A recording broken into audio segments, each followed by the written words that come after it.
Sejak dari zaman dahulu, telah banyak penciptaan teknologi hebat yang telah dicipta oleh nenek moyang kita. Tanpa kita sedari, teknologi hebat ini semakin pupus dan lenyap dari pengetahuan generasi kini. Antara puncanya adalah kerana ianya telah dihilangkan penjajah yang telah menjajah negara kita suatu ketika dahulu.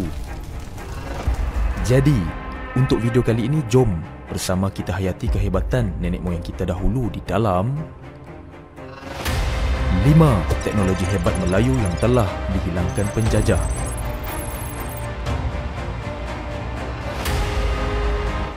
Yang kelima, kompas padoman. Kalau korang adalah penggemar filem pengembaraan, contohnya Pirates of the Caribbean, Jumanji, Red Notice dan yang seakatan dengannya, pasti korang akan perasan persamaan ketara di dalam filem yang Prof Ta bagi tahu ni. Ya, tak lain dan tak bukan ianya adalah kompas. Sebenarnya, kompas merupakan salah satu teknologi hebat yang dicipta oleh bangsa Melayu dahulu yang semakin dilupakan pada masa kini.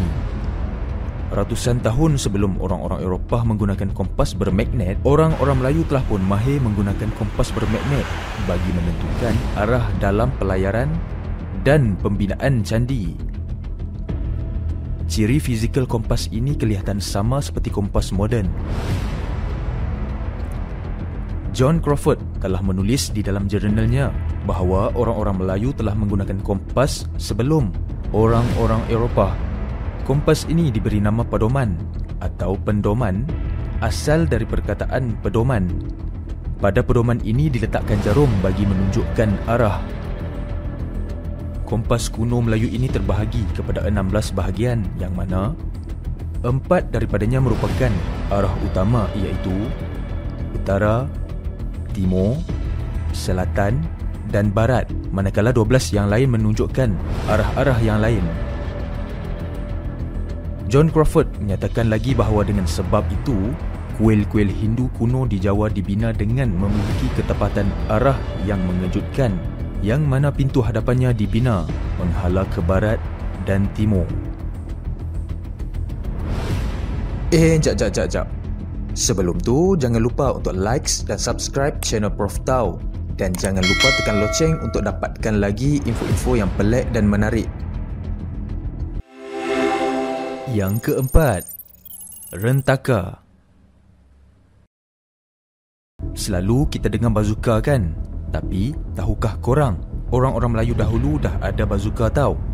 Cuma bezanya, pada panggilan sahaja, iaitu ianya dipanggil rentaka. Rentaka merupakan sejenis meriam mudah alih yang kecil dan juga ringan. Tidak seperti selalu kita tengok di muzium tu.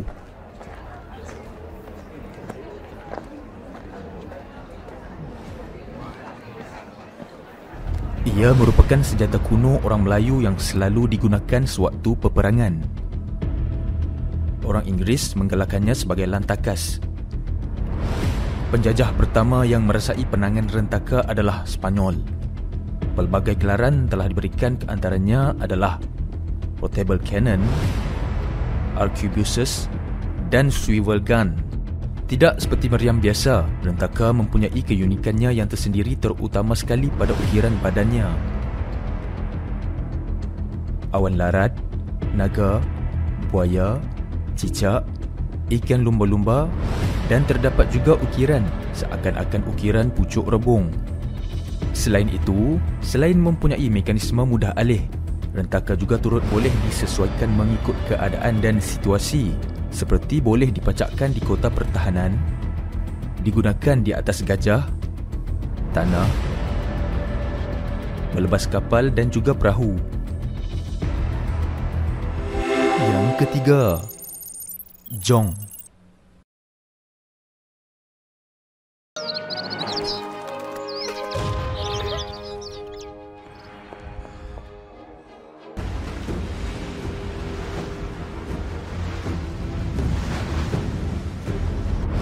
Kalau tadi kita bercerita tentang senjata rentaka, senarai kali ini berkaitan dengan pengangkutan pula. Tahukah korang bahawa orang-orang Melayu juga merupakan pelayar yang cekap dan tahu dalam pembuatan kapal bagi digunakan dalam pengangkutan di laut? Jong digunakan sebagai kapal perang dan kapal dagang di zaman Kesultanan Melayu Melaka. Faktor geografi gugusan Kepulauan Nusantara menyumbang kepada kepesatan bidang pembinaan kapal laut. Seterusnya menjadikan orang-orang Melayu dahulu pakar dalam ilmu tersebut. Menurut Timbalan Pengarah Institut Alam dan Tamadun Melayu Universiti Kebangsaan Malaysia, Profesor Madya Dr. Zul Iskandar Ramli, kehebatan orang Melayu terselah apabila jong dan perahu yang dihasilkan adalah lebih besar melebihi saiz kapal yang dimiliki barat.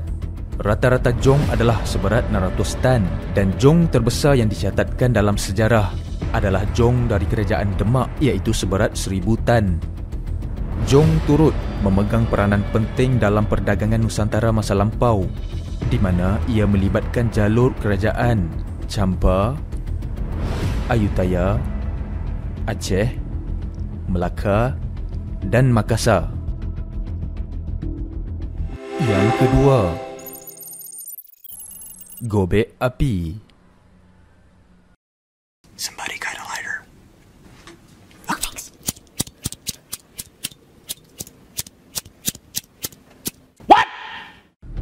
Seperti yang ramai sedia maklum, pemetik api telah dicipta pada awal abad ke-19 oleh saintis Jerman iaitu Johann Wolfgang Dobereiner. Tapi, tahukah korang bahawa orang-orang Melayu dahulu terlebih awal dalam pembabitan penciptaan alatan bagi nyalaan api ini? Ianya dipanggil gobek api.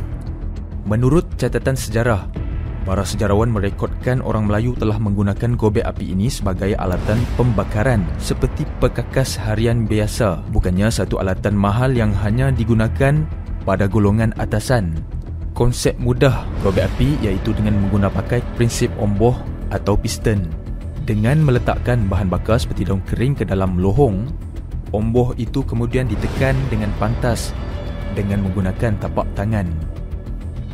Tekanan udara yang dimampatkan berulang kali akan membuatkan suhu menjadi tinggi atau panas, dan pada waktu tersebut, bila mana ditiup lembut, ia kemudian akan menyala dan seterusnya.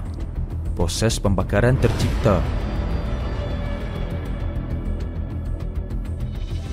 Yang pertama, terakul.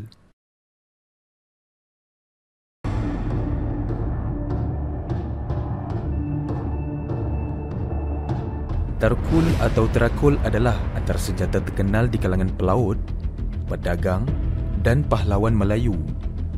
Terakul pada awalnya menggunakan teknologi wheel lock ataupun kancing roda, yang mana kemajuan teknologi ini membolehkan ia membakar serbuk bedil secara automatik tanpa memerlukan fuse.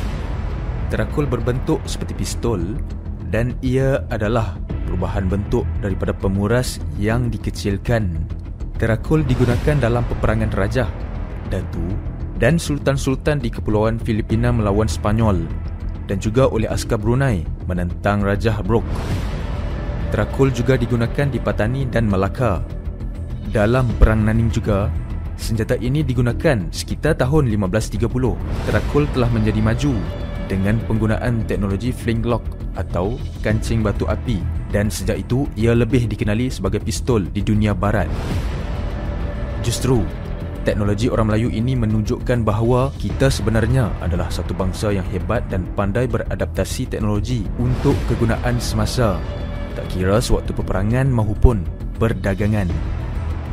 Namun, kerana sifat kita yang lebih suka berpecah-pecah dan lebih menerima serta menghormati budaya luar, akhirnya satu persatu kehebatan Nusantara kita ini menjadi milik orang lain. Setakat itu dahulu untuk video kali ini.